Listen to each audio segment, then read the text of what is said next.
6 vuotta tätä leffaa. Hemmetin kauan loppuun. Joo, mutta sehän meni nopeasti se. Ei sitä huomannutkaan.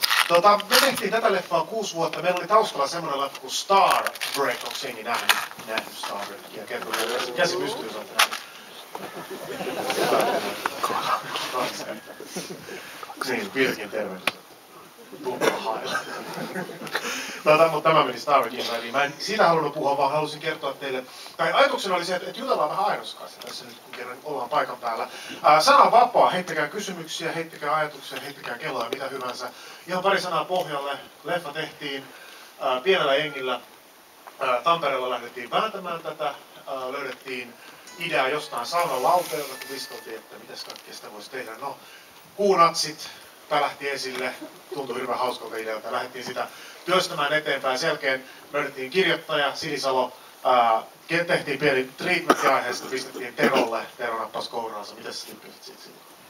Se oli joo. Timo ja Samuli toi se 12-sivuisen treatmentin ja luin sen ja naureskelin ääneen moneen kertaan. Oli jonkun verran seurannut Star Trekin tekemistä ja oli vähän sellainen fiilis, että kaverilla on hyvä asenne ja se mitä mä kans mietin siinä, että sen tekeminen, mä luin sen, että tää voisi maksaa 100 miljoonaa ja sitä vähän nieleskelin. Mutta sitten istuttiin Timo ja Samuelin kanssa alas ja sovittiin, että tehdään tää leffa kimpassa ja mietittiin, että paljonkohan tähän voisi saada rahaa. Kun normaalisti niin kuin tavallaan lasketaan, että se tekeminen maksaa ja sitten ruvetaan etsiä rahaa, niin tässä vaan silleen, että 100 miljoonaa nyt ei varmaan saada, niin päädyttiin sitten 4 milliä. Ja mikä on aika paljon rahaa sekin ja suomalaisessa leffassa varsinkin. Sitten lähdettiin pusertaan sitä 100 miljoonaa niin kuin se 4 millin laatikkoon ja sitä 6 vuotta puserrettiin ja ei se ihan pysynyt siellä. 7,5 se sieltä sitten nousi.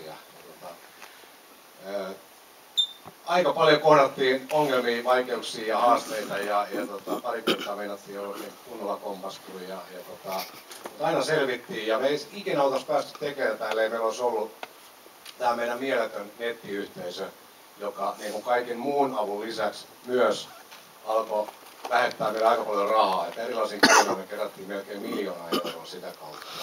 Ja se ei ollut pelkästään se 1 000 000 euroa, vaan tämä 1 000 000 euroa tavallaan lähetti semmoisen sanan ympäri maailmaa elokuva-alalle, että sielläkin herättiin sitten ja sieltä tuli toiset 2 miljoonaa vielä niin kuin sen takia lisää. Ja tämä oli silloin 2 vuotta sitten, vajaa 2 vuotta sitten, kun tapahtui tämmöinen niin kuin viimeinen tietynlainen niin kuin läpimurto, jos näin voi sanoa. Ja silloin niin kuin, että nyt päästään tekemään. Ja tässä ollaan. Tässä ollaan. Annetaan teille itse asiassa puheenvuoro. Heittäkää kysymyksiä tähän väliin. Me mieluusti kyllä käydään sitten tarkemmin läpi yksityiskohtia, mutta aloitetaan sieltä ihan takaa. Niin, että tuletteko myymään näitä elokuvan rekvisiittoja huutokaupoissa? Hyvä kysymys. Erittäin joo. Mitä sä haluaisit ostaa? Aloitetaan nyt. Satanen! Iron Sky Trooperin uniformu, kuka tarjoaa 50? No niin, lähdetään siitä. Sehän olisikin itse asiassa hemmetin hyvä idea, että kiertäisi niinku leffan näyttämistä, pistät saada leffan jälkeen tästä me itse asiassa puhuttiinkin siitä jossain vaiheessa ja sitten tässä on käynyt silleen, että Ollulan Pekka on järjestänyt Helsingin taidemuseon kanssa, niin sinnehän tulee näyttely tässä näin. Ja sillä meidän rekvisiitta on tällä hetkellä niin paljon käyttöä erilaisissa paikoissa, että ollaan niin kuin jääty odottelemaan, että mitä sitten sen jälkeen tehdään, mutta mahdollisesti. Miksei? Sehän olisi ihan hauskaa. Ja kyllähän niitä, katsotaan mitä se on. Mutta tavallaan tosiaan niin kuin sanottiin, pitää vielä näpeissä, että jos niitä tulisi vaikka käyttöön pikaisesti. Sieltä takaa. Mitenkä tämä yhteistyö tämän Laivahin kanssa onnistui? Helvetin vaikeasti. Ne on oikeasti tosi helppoja jengiä. Tavallaan niin kuin ihan aluksi mähän jännitin siis tietysti hirveästi. Mä oon kauhean laivanfani ollut koko ikäni ja mä jännitin ihan kauheasti siinä, kun mä muistan, kun mä ensimmäistä kertaa ajattelin, että mä lensin Sloveniaan ja sitten mä tapasin Ivaniin ja mä ajattelin, että minkälainen sekopää sieltä tulee. Että se on kuitenkin niinku avantgarde, industrial, punk, whatever. Mä ajattelin, että sieltä tulee joku industrial hirmu. Ei, sieltä tulee tyylikäs mies tyylikkäässä puvussa ja sitten lähdetään kiertelemään niinku Slovenian vuorilla autolla ja jutellaan musiikista. Ja Iron Sky musiikista ja minkä tyyppistä musiikkia. Ja tavallaan se lähti niin kuin, aika paljon juttelua se koko yhteistyö siinä. Ja siinä niin molemmat rupesi tajuaa sille, että mikä toiselle toimii ja mikä ei. Ja sieltä ruvettiin löytämään se. Ja tavallaan oikeastaan niin sit me Laibakin kanssa tehtiin duunia, niin sanotaan, että 95% oli niin kuin täysin sulavaa, että me oli tosi hieno tehdä duunia. Ja sitten oli semmoinen 5%, totta kai aina löytyy niin kuin sitä, että clash. Ja mä voin luvata, että Ivan on niin kuin Terokin tietää, että se ei ole mikään niin kuin semmoinen, mitä mä sanoisin, se ei ole semmoinen niin kuin push around, sitä ei niin paljon tönitä ympäriinsä. Se on joku tietty ajatus, mikä sillä on päässä, että ei kun täällä näin. Niin se kyllä tappelee viimeiseen asti, että saa sen. Se on sinänsä niin kuin, kyllä hieno. Kaiken kaikkiaan hienosti toimi sinänsä, että ihan hirveästi mä en osallistunut Laibakin tavallaan siihen sävellystyöprosessiin, että mä tulin sitä aina kuuntelemaan Sloveniaan, että tää kuulostaa hyvältä, sitten mä annoin siitä niinku tarkemmat ohjeet, että tää muutetaan tätä ja tehdään tällä ja tälleen. Mutta ei hirveästi tarvinnut, koska niillä oli hyvin selkeä idea. Ja muutamassa kohtaa me jouduttiin hakemaan aika paljonkin sitä, mutta niinku pääasiassa se meni tosi upeasti. Se oli hieno huomata myöskin, että Laibak otti tämän leffan ihan siis niin kuin todella omaksi lapsekseen, ne todella käyttää niin kuin, ne jotenkin rakastui tähän elokuvaan ja sen viestiin tosi paljon ja ne halusi pistää niin jotenkin koko sen niiden moottorin täysillä pyöriin siinä ja se tuli kyllä tosi hienoa kamaa. Niin ja ne joutui, tietysti musiikki tehdään viimeisenä siellä niin kuin, ja kaikki muut vaiheet oli luonnollisesti kauheasti myöhässä, leikkaukset ja efektit ja muut, niin ne joutui vielä aika pahaan paikkaan. Ja meillä onneksi leffa pääsi Berliiniin, niin ei voinut niin tinkiä valmistumisestakaan. Mutta hienosti hoitiin ja leffa oli 2 päivää ennen ensi iltaa valmis. Ei tästä nyt sen enempää. Olisi sitten parempi, koska Star Trek mä muistin, että se valmistui 20 minuuttia. Ensi iltaa. Ammattimainen elokuvan tekeminen. Se on se 2 päivää. Joo, otetaan seuraava kysymys sieltä. Minkälaisia ongelmia teille aiheutti saksalainen lainsäädäntö? Aika paljon ongelmia. Ensinnäkin saatiin selkään poliiseilta siellä. Mutta ehkä siitä sen enempää. Mutta siis meillä tavallaan esimerkiksi semmoinen asia, me tehtiin kaikki rekvisiitta, mistä sä mainitsit siellä, niin rekvisiitta tehtiin kaikki Suomessa. Ja teki semmoinen jätkä kuin Jake Collier ja sen tiimi. Jake Collier on ollut tekemässä Farscapea, se on ollut tekemässä Xenaa, se on ollut tekemässä vaikka mitä. Se on tehnyt paljon niin kuin Ausseissa ja Uudessa-Seelannissa. Se on ollut tekemässä The Pacificia, siis Pacific, mikä oli tää Tom Hanksin tää sotasarja. Silloin niin univormut ja skifi hyvin hanskassa. Sattui muuttamaan Suomeen just silloin, kun tarvittiin sitä. Ne väänsi siellä, niillä oli semmoinen The Dungeoniksi nimetty semmoinen karmea luukku, mihin se jotenkin se jostain sai kaavittua ihan sairaan oikein jengi sinne. Ja ne väänsi tosi pienellä budjetilla ja tosi pienellä porukalla ihan sairaan hyvää duunia. Ongelmaksi Saksan suhteen oli se, että kun ne oli tietysti univormut, missä oli hirveästi niin kaikki patchit ja kaikki, tiedätkö, niin on hakaristit ja mitä kaikkea näitä on. Niin niitä ei saanut tuoda sinne maahan. Tavallaan kauhean määrä univormuja ja kaikki kuvaukset pitäisi alkaa, että ne saadaan tänne maahan. Mutta sitten me löydettiin sellainen firma, mikä tekee niitä. Se oli tehnyt aikaisemmin Inglourious Bastardsin niin nämä kamakuljetukset silloin niin hyvin tää paperisota hoidossa. Eli ne on siitä tavallaan tarkkaa. Ja sitten yllättävää kyllä taas Australian päässä, niin mehän tehtiin tietysti hemmetin hienoja aseita niille troopereille. Otettiin MP40 tai mikä se oli ja modattiin niistä steampunk-versiot. Mutta kävi ilmi, että Australiassa on 100% kielto kaikille aseen näköisille esineille ja niiden maahantuonnille. Me löydettiin pilkkone 3 palaa ja lähettää ne eri paketeita. Se oli ihan käsittämättä sääntö se. Mutta Saksan lainsäädäntö muuten, niin tavallaan kuvausten aikana ei sinänsä oikeastaan juurikaan, että siellä tietysti me patsasteltiin siellä Frankfurtin kaduilla natsivormuissa, mutta silloin kun ei kuvattu, niin silloin pidettiin duffelitäkin päällä ja silloin kun kuvattiin, niin kyllä jengi hoksasi silleen, että mistä tässä on kysymys, että niin kuin, sinänsä se meni ihan nätisti kuitenkin. Tai tavallaan ihan mukavasti. Joo, ei ollut semmosia kauheita. Mutta tosiaan niin kuin sanottu, niin se oli viimeisenä kuvauspäivänä. Se ei liittynyt siihen mitenkään. Ole. Kaksosainen kysymys. Muistutti hirveän paljon se USA-presidentti Sarah Palinia. Niin, ootteko saanut sen takia niin pahaa kommenttia joltakin hänen kannattajilta jotain muuta, tällaisia tappouhkauksia tai muuta? Ja sitten toinen, että milloin tämä idea lähti ja oliko se niin ihan valmis heti, että tämä laitetaan? Hyviä kysymyksiä. Aloitetaan tappouhkauksista.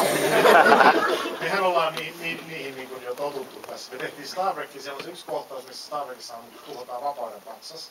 Ja siitä meille tuli 2 tappouhkausta. Tässä me tietysti tehdään se vielä näyttävää, mitä tässä tulee. Me ollaan saatu, ei olla vielä, koska tämä ei ole vielä niin kuin, tavallaan kauhean laajassa sirkulaatiossa tuolla Amerikassa. Mä odotan todella paljon, että mikäksi, että kyllä tulee niin kuin, ihan varmasti myös vihasta poliittisesti ärtynyttä kommenttia, että siellä taas eurokommarit alkoon päätä.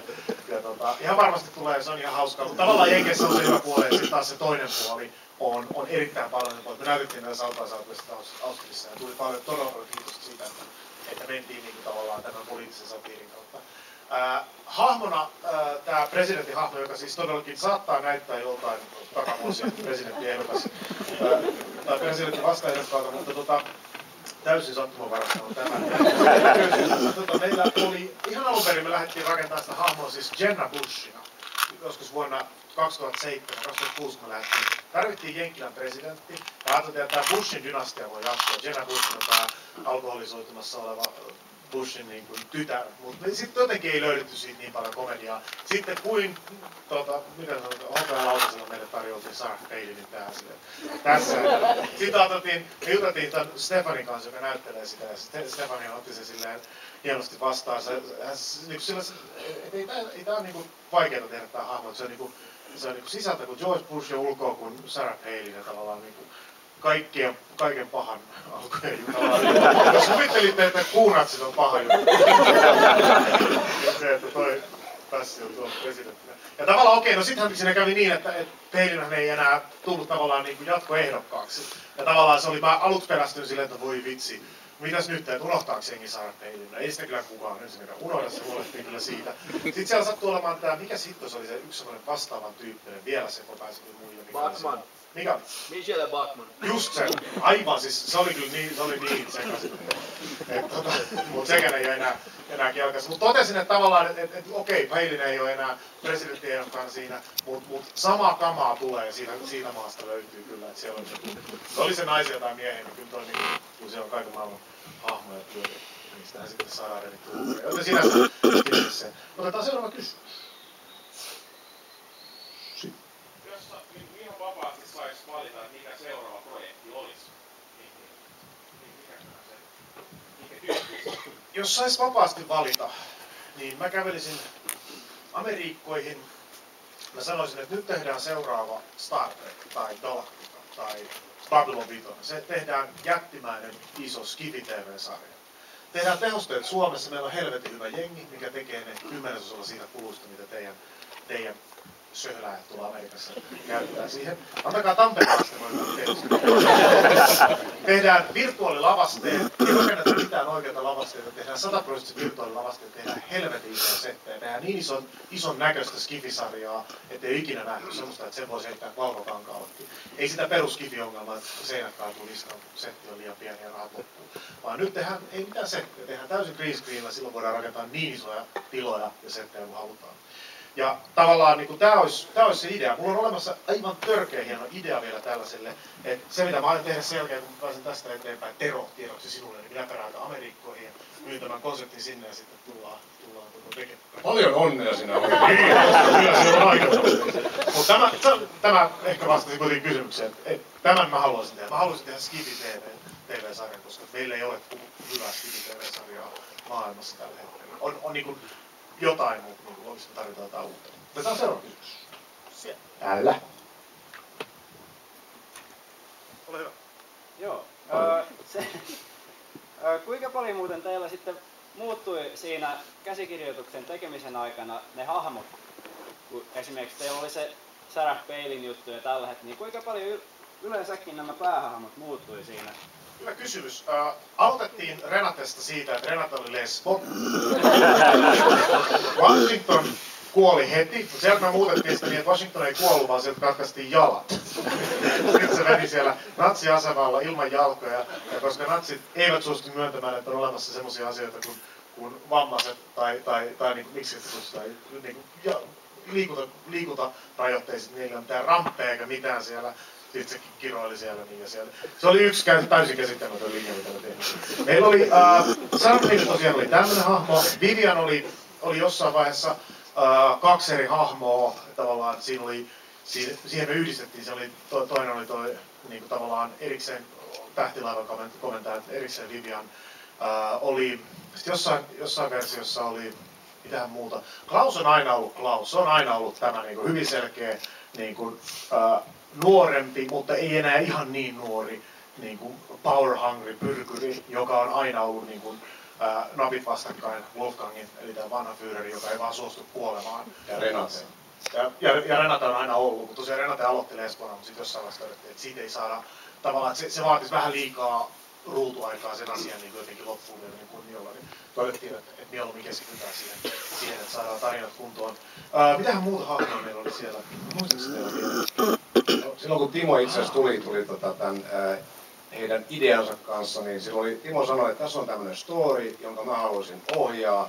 Mä haluaisin, että Laibach tekisi musiikkia ja mä vaadin, että Udo Kier näyttelee sitä kuupäänatsia.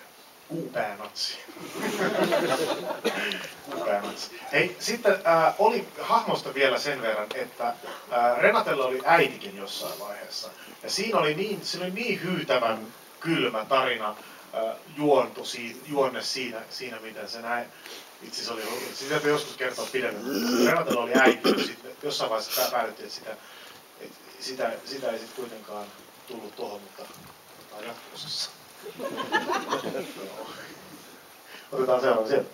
Aiotko julkaista tätä torrenttia missään vaiheessa? Eiköhän siitä joku pidä huolta. Sanotaan vastaan vielä tuohon noin, toivon, että jengi hilaa perseensä teattereihin, koska tämä on teatterielokuva. Se torrentti, mikä ikinä sen vuodestaan, niin valitettavasti tulee menettää niin merkittävän osan siitä nautinnosta, että toivon, että jengi menee teattereihin myös. Hahmoista vielä, että joo. Oliko kauan piti miettiä, että Terosta tuli edustaja YK:hon? Se oli puhtaasti budjetillinen kysymys. Ja meillä ei ollut aikaa sinä päivänä. Mä sanoin Timolle, että tämä pitää ottaa yhdellä Tämän takia Suomella ei ollut sitä aseella varustettua. Se oli kyllä hauska. Mä ajattelin, että ei kai Tero, mutta sitten kun lyö kalapulkkoviikset kuule kenelle tahansa, niin aina tulee suomalainen poliitikko puku päälle. Se oli vähän halpakin puku, semmoinen, että ei ole ihan niinku... Se oli itse asiassa minusta aika hemmetin hauska. Se oli hauska päivä, mä voin sanoa, että siis se oli semmoinen päivä, missä me kuvattiin just Teron pätkästä ja lopputappelu, jos muistatte mikä siinä on. Oli 2 päivää, se oli hemmetin hauskaa kuvata siellä pistää. Ja jengi oli, siis kaikki ne näyttelijät, ne oli jotenkin aivan sikafiiliksi siinä kohtaamisessa. Niitä pisti juokseen sinne. Siitä mistä mä tykkäsin oli se, muistatko siinä lopussa oli se sika hidastettua kamaa. Niin mä tykkäsin ihan sikakuvaa, että mikähän hitto se oli se, muistatko oletko se kamera, mikä se oli. Se oli tosi mainio kuvata sillä, että siellä pystyi kuvaamaan niin 30 sekunnin pätkiä, mikä tietysti hidastui sitten vaikka kuinka paljon. Ja se oli ihan siis, sitä matskua on niinku, sitä loputtomia, se on vaan hauska katsella, kun siellä naamat menee. Kuinka pitkä Director's Cutista tulee? Alle 2,5 ei 2,5 tunnin päästä tekemään. Siis kyllä niinku, no okei, Director's Cuthan tää on tavallaan, tai siis on Director's Cut, mutta niinku Extended Cut. Kyllä mua kiinnostaa se, että vetäis kaiken sen kamon, mikä on heittänyt, joskus kraipannut pois ja kasaa siitä semmosen niinku Uber-version, että sitä ei oikeesti katso kukaan muu kovin fanmukin. Se on todella paljon kamaa jäänyt leikkaus huoneen, ei roskikseen, vaan arkisto.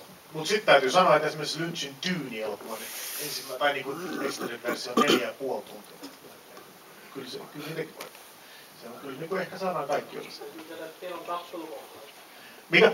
Löytyykö tätä teon tappelukohtaa? Olitko sä et tapellut siellä ollenkaan? Ei, mä olin puhelimessa silloin kun huudettiin, että teillä on tappelu.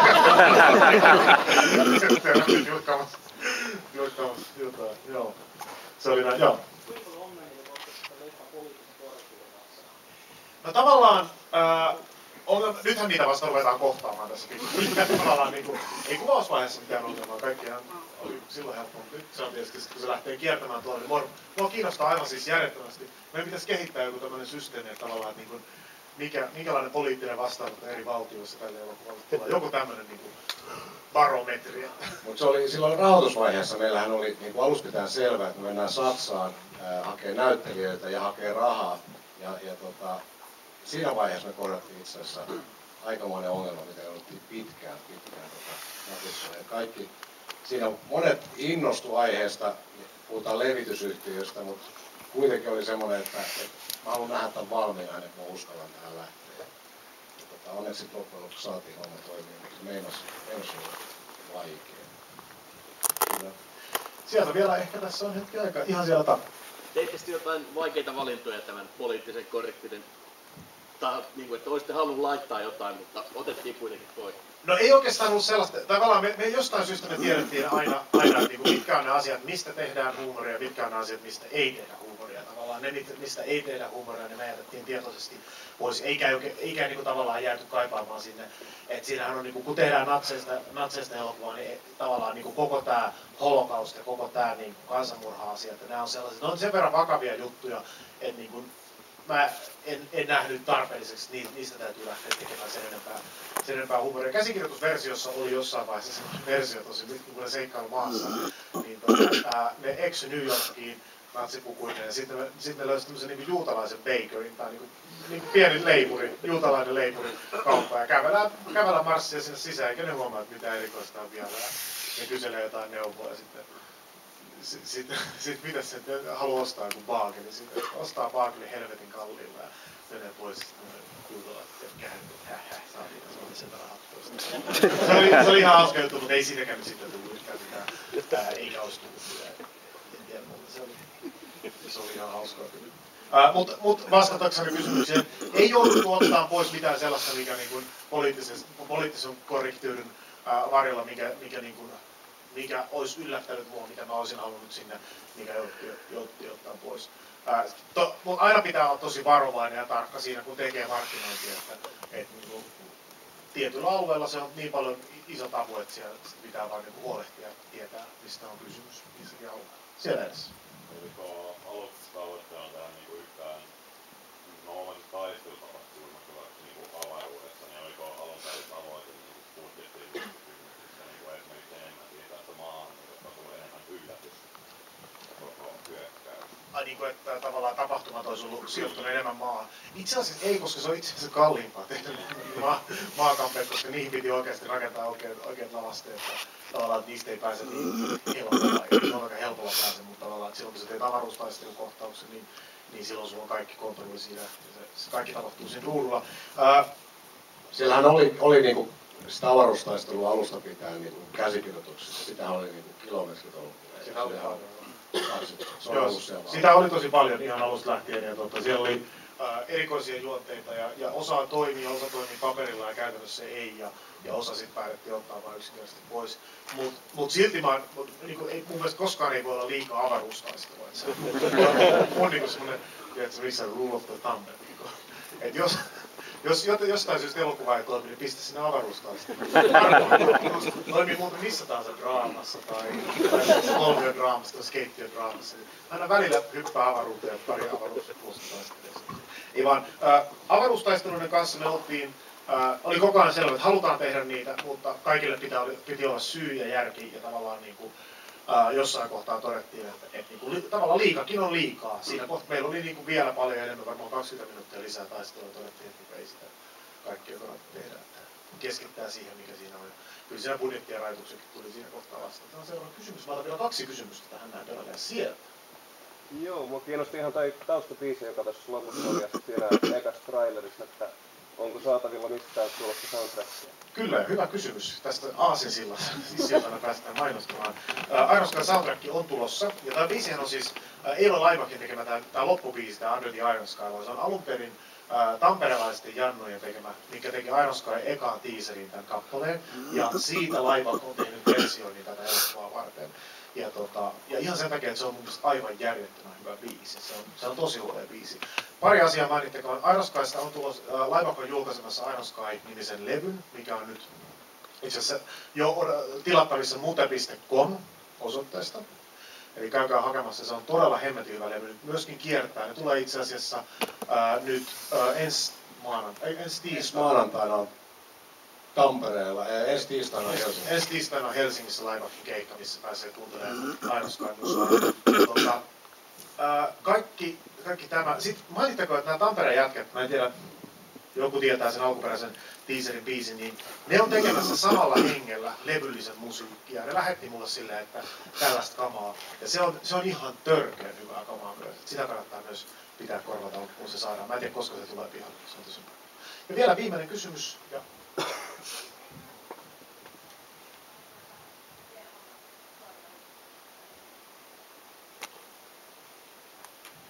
kiitoksia oikein paljon.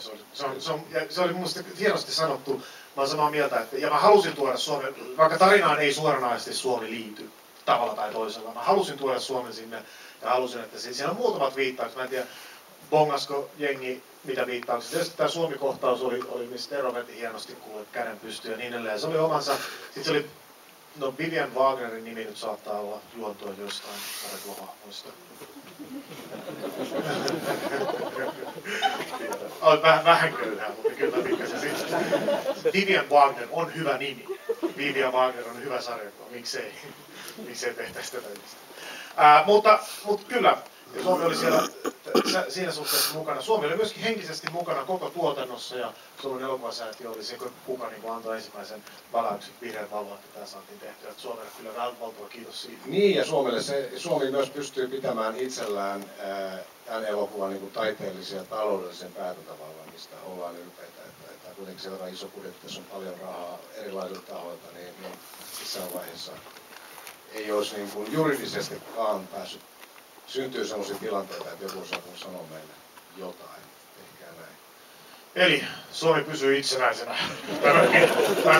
Hyvä, hei kiitoksia todella paljon kaikkia. Sanon vielä ennen kuin mennään. Mä sanon 2 asiaa. Ensimmäinen on, että nyt olette nähneet Ainoastaan. Nyt mä rukoilen ja toivon, että pistäkää sana kiertämään, pistäkää Twitterit ja Facebookit laulamaan. Nähty on Internet Movie Databaseen, käykää antamassa arvosana, mitä parempi sen kivempi.